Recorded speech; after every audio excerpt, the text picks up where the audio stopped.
អតីតយុទ្ធនពិការលោកលេងសារឿនដង្ហើយហៅរកយុទ្ធធរពីសម្ដេចតេជោហ៊ុនសែននិងសម្ដេចធិបតីហ៊ុនម៉ាណែតនៅក្នុងទំនាស់រឿងដីធ្លីដ៏រ៉ាំរ៉ៃជាង12ឆ្នាំដោយឈ្មោះលីមីនិងបពពួកបានខົບខិតគ្នាជាប្រព័ន្ធរៀបចំឯកសារខ្លែងបន្លំរំលោភយកដីទាំងស្រស់តែម្ដងបងប្អូនប្រិយមិត្តទស្សនិកជនលោកលេងសារឿនដែលមានវ័យ65ឆ្នាំគឺជាយុទ្ធជនពិការស្នាក់នៅភូមិចុងព្រែក1សង្កាត់ព្រែកឯងខណ្ឌច្បារអំពៅរាជធានីភ្នំពេញនិងមានប្រពន្ធឈ្មោះយ៉ុងសុភីព្រមទាំងមានកូនចំនួន5នាក់ផងនោះបានរៀបរាប់ប្រាប់មកកាន់អង្គភាពសារព័ត៌មានយើងខ្ញុំឲ្យដឹងថា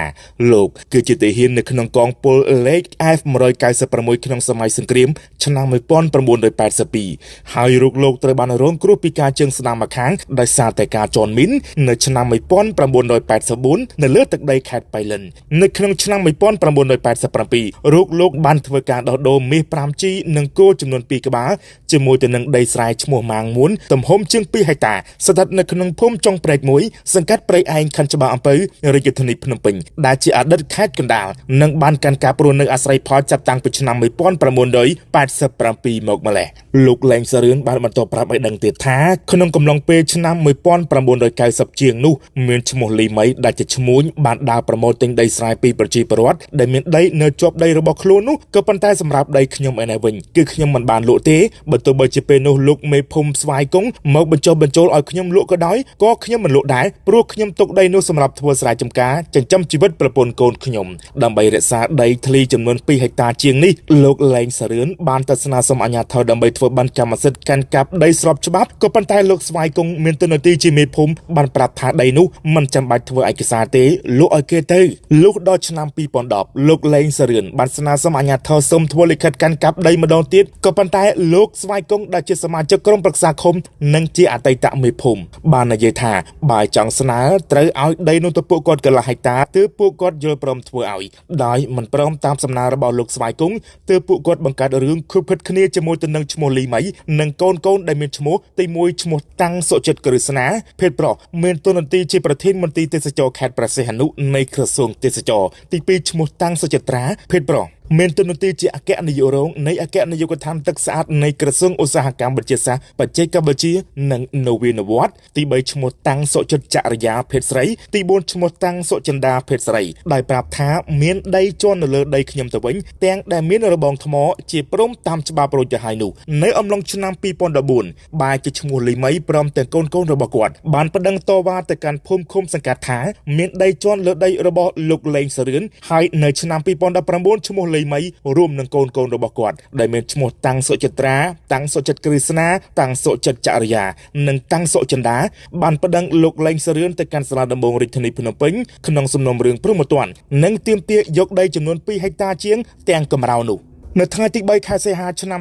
2021សាលាដំបងរាជធានីភ្នំពេញបានជំរះសម្រេចចាញ់ជាសារក្រមក្នុងសំណុំរឿងព្រហ្មទណ្ឌឲ្យឈ្មោះលេងសារឿនឈ្នះដោយបានរួចផុតពីបទចោទប្រកាន់របស់ឈ្មោះលីមីនិងកូនបន្ទាប់មកនៅខែតុលាឆ្នាំ2021ឈ្មោះលេងសារឿនដែលជាម្ចាស់ដីនិងជាអតីតយុទ្ធជនពិការបានប្តឹងឈ្មោះលីមីនិងកូនចំនួន4នាក់ទៀតទៅកាន់សាលាដំបងរាជធានីភ្នំពេញពីបទក្លែងបន្លំឯកសារប្រើប្រាស់ឯកសារក្លែងបន្លំលួចយកដីលោកថាការដោះស្រាយរបស់តុលាការតាមនីតិវិធីច្បាប់ក៏ប៉ុន្តែដោយភាគីចុងចោតតែតែរកលេសនេះរកលេសនោះនិងរកអ្នកធំនេះរកអ្នកធំនោះមកជួយអន្តរាគមន៍ជាមួយទៅនឹងតុលាការនាំឲ្យដំណើរការនីតិវិធីផ្លូវច្បាប់នេះមានភាពយឺតយ៉ាវក្នុងការផ្ដល់យុត្តិធម៌ជូនទៅកាន់រូបលោកនៅថ្ងៃទី6ខែមករាឆ្នាំ2025ទើបរូបលោកបានសម្រេចចិត្តធ្វើពាក្យបណ្ដឹងគោរពស្នើសុំកិច្ចអន្តរាគមន៍ពីសំណាក់សម្ដេចតេជោហ៊ុនសែនដែលជាប្រធានព្រឹទ្ធសភានិងជាប្រមុខរដ្ឋស្ដីទីហើយនៅថ្ងៃទី14ខែមិនិនាឆ្នាំ2025ព្រឹទ្ធសភាបានចេញលិខិតជម្រាបជូនទៅកាន់ឯកឧត្តមឧបនាយករដ្ឋមន្ត្រីនិងជារដ្ឋមន្ត្រីក្រសួងយុទ្ធភ័ពនោះគឺឯកឧត្តមកាត់រិទ្ធហើយនៅថ្ងៃទី4ខែមេសាឆ្នាំ2025នេះឯកឧត្តមរដ្ឋមន្ត្រីក្រសួងយុទ្ធភ័ពនិងជាប្រធានគណៈបញ្ជាការដឹកនាំយុទ្ធនាការបានចេញលិខិតជម្រាបជូនឯកឧត្តមនួនណារ៉ាដែលជាប្រធានសាលាដំបងរាជធានីភ្នំពេញដើម្បីជំរុញចំណាត់ការលើសំណុំរឿងឲ្យបានឆាប់រហ័សនិងត្រឹមត្រូវតាមនីតិវិធីច្បាប់ទើបនៅថ្ងៃទី7ខែសីហាឆ្នាំ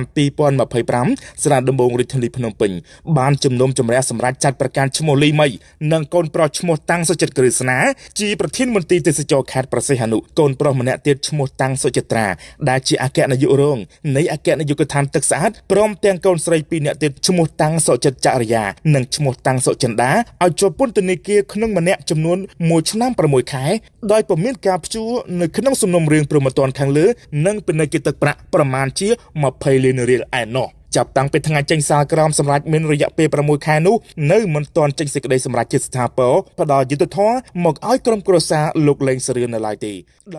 បាទនៅខែសីហា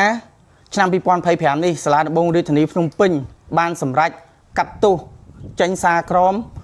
លើឈ្មោះលីមីតាំងសុចិត្តក្រឹស្នាតាំងសុចិត្តត្រាតាំងសុចិត្តចរិយានិងតាំងសុចិន្តាចំនួន5នាក់ឲ្យជាប់គុកក្នុង1នាក់មួយឆ្នាំ6ខែនិងបណ្ណ័យជាប្រាក់20លានរៀលតាំងពីធ្វើការកាត់ទោស